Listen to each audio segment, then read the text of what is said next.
Hello नमस्ते सबैजनालाई। आज म चाहिँ मसरुमको अचार र पनिरको तरकारी बनाउँदैछु। लास्टसम्म नछुटाइकन हेरिदिनु होला है। फर्स्टमा त मैले प्यानमा तेल हालेँ र यसलाई हिट गर्न छोडिदिन्छु। अब यो हिट भइसकेको छ र यसमा म मसरुम हाल्दैछु।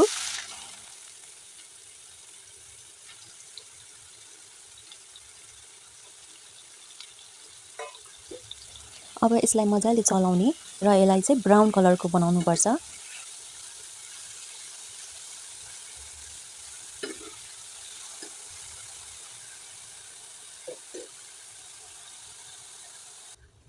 यतिको ब्राउन भइसकेपछि म यसलाई बाउलमा झिक्दैछु। यो तेल धेरै भएको भएर तेल तार्दैछु है।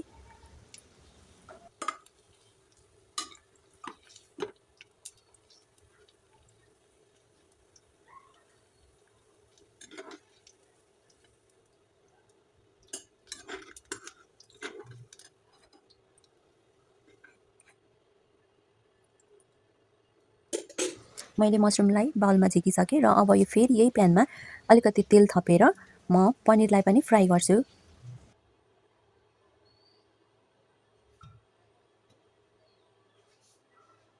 अलिकति हिट पनि बढाउँला। अब यो पनिरलाई चाहिँ म फ्राई गर्न थालेँ है। यो पनिर चाहिँ खासमा मैले घरमै बनाएको हो कि त्यही भएर यो येल्लो येल्लो कलरको देखिन्छ नि त माथि।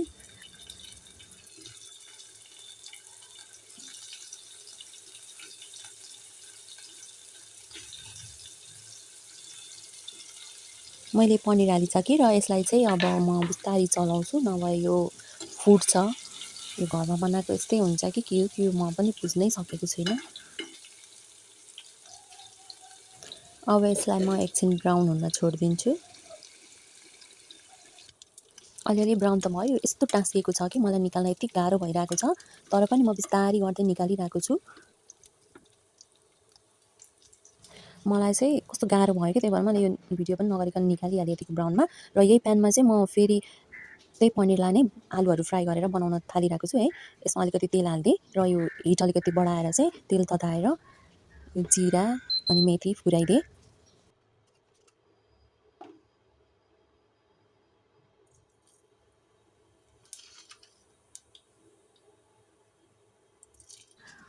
र यो यिनीहरू पनि अलिकति ब्राउन भइसकेपछि मैले चिल्ली हाल्न थालेँ, मतलब कि रातो खोर्सानी हुन्छ नि सुकेको, हो यो वाला चिल्ली चाहिँ मैले यसलाई पनि हालिदिएँ।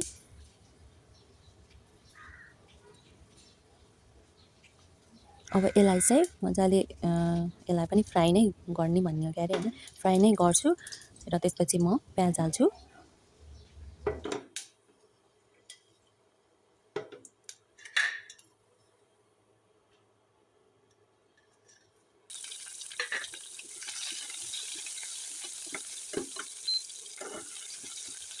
यसलाई पनि अब ब्राउन कलरको त बनाउनै पर्छ प्याजलाई पनि, नभए मिठै हुँदैन। त्यसैले यसलाई पनि ब्राउन बनाएँ। अब यसमा चाहिँ म आलु हाल्छु है।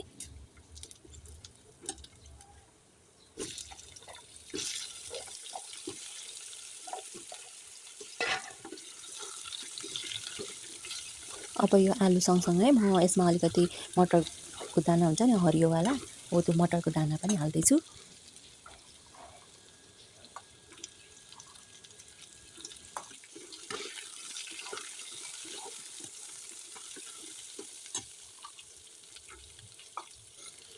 अब यसलाई मजाले चलाउँछु र एकछिनको लागि चाहिँ छोडिदिन्छु, पाक्नु पनि पऱ्यो नि त होइन।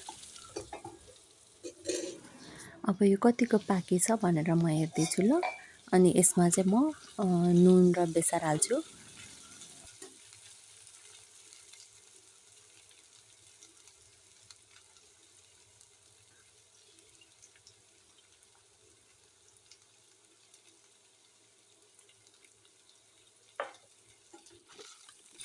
अब यसलाई चलाइसकेपछि फेरि एकछिन छोपिदिन्छु।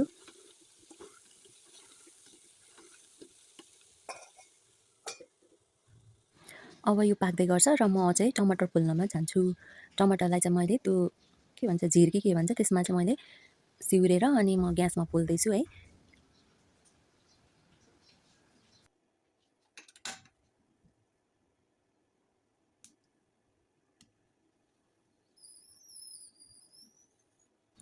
यसरी पोलेको अचार बनाउँदा त क्या मिठो हुन्छ नि हैन। त्यसैले मलाई खुब मनपर्छ क्या यस्तोको अचार। र यसको साथसाथै चाहिँ म खोर्सानी पनि पोल्छु है, रातो खोर्सानी, सुकेको खोर्सानी। मिठो हुन्छ यसको अचार।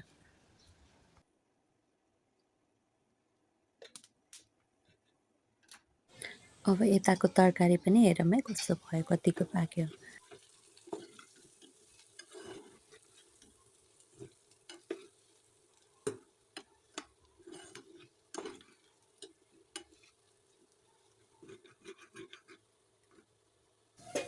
मेरो तरकारी चाहिँ यतिको भइसकेको रहेछ र अब यसमा म टमाटर हाल्छु र साथसाथै मैले बनाएर राखेको मसला जिरा, धनियाँ, सुकमेल, ल्वाङ अनि त्यसपछि के हुन्छ अदुवा, लसुन, टिम्बुर मिक्स गरेर बनाएको मसला थियो पिनेको, त्यो हाल्छु र खोर्सानी र करी मसला पनि मिक्स गर्दैछु र अब यसमा थोरै पानी हालेर एकैछिन नचलाइकन चाहिँ छोपिदिन्छु ल।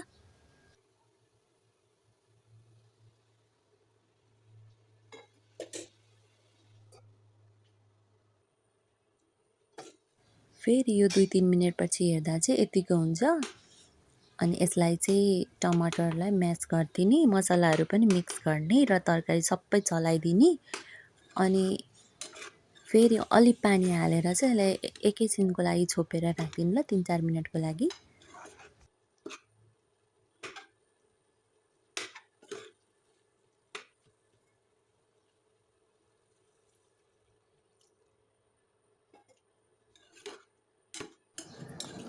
यसलाई छोपेर यसको फ्लेम चाहिँ हाई बनाइदिन्छु अनि मजाले पाक्छ क्या। हेर्नु न कस्तो दामी देखियो। अब यसलाई म्यास गरौँ है, तर आलु त्यति खासै म्यास त हुने गरी पाकेको रहेन रहेछ। यसलाई पानी थपेर फेरि म एकछिन बसालिदिन्छु। बिचमा चाहिँ मैले भिडियो बनाउन बिर्सेछु कि हेर्नु न, यो छोपिसकेको छु होइन, यत्तिको चाहिँ भयो क्या मेरो तरकारी छोपेर म्यास गरेर होइन। अब यसमा चाहिँ म पनिर हाल्दैछु। पनिर हालिसकेपछि अब चलाउने र यसलाई फेरि एकछिन छोपिदिने।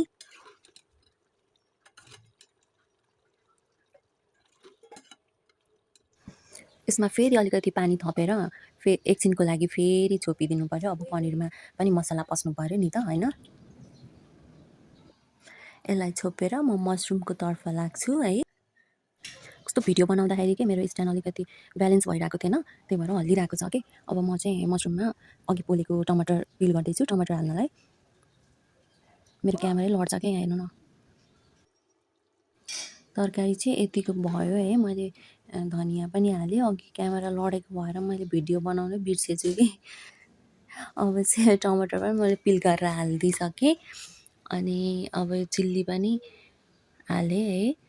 क्यामेरा कस्तो हातले समाउनु पऱ्यो क्या मोबाइल, स्ट्यान्ड नै के भयो भयो अडिँदै अडिएन अनि हातैले गरिरहेको छु क्या। एउटा हातले गर्ने एउटा हातले क्यामेरा समाउने भइरहेछ मेरो चाहिँ। अब यो चिल्ली हालेपछि म प्याज पनि सँगसँगै हालिदिन्छु है।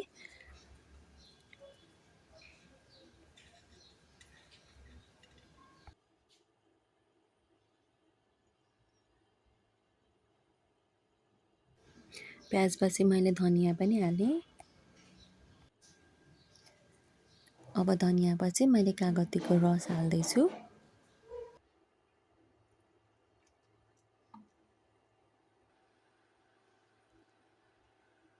यसमा मैले थोरै टिम्बुर पनि हालेँ र अर्कोतिर मैले प्यान बसालेको छु किनकि अचार पनि जानेको मिठो हुन्छ, त्यसैले अब यसमा तेल हालेँ र साथसाथै मैले उतापट्टि चाहिँ नुन हाल्न बिर्सेको थिएँ र नुन पनि हाल्दैछु है। एकैचोटि गर्दैछु बिस्तारै बिस्तारै। र मेरो तेल तातिसकेको भएर मैले के भन्छ यसलाई मेथी चाहिँ फुराएँ र बहिनी आएको थियो, बहिनीलाई बोलाउँदै थिएँ कि एउटा हातले नभ्याएर होइन। आउँदै आउँदैन त बहिनी त। अनि मेरो यस्तो भयो कि भिडियो बनाउनै पाइनँ मैले। हेर्नु न जानी पनि सकेँ। अब यसलाई मुछ्दैछु होइन। बेसार पनि हल्का डढेको चाहिँ थियो तर पनि एकदम मिठो थियो क्या, एकदम मिठो स्वादिष्टवाला थियो। घरमै बनाएको स्वादिष्टवाला हेल्दीवाला।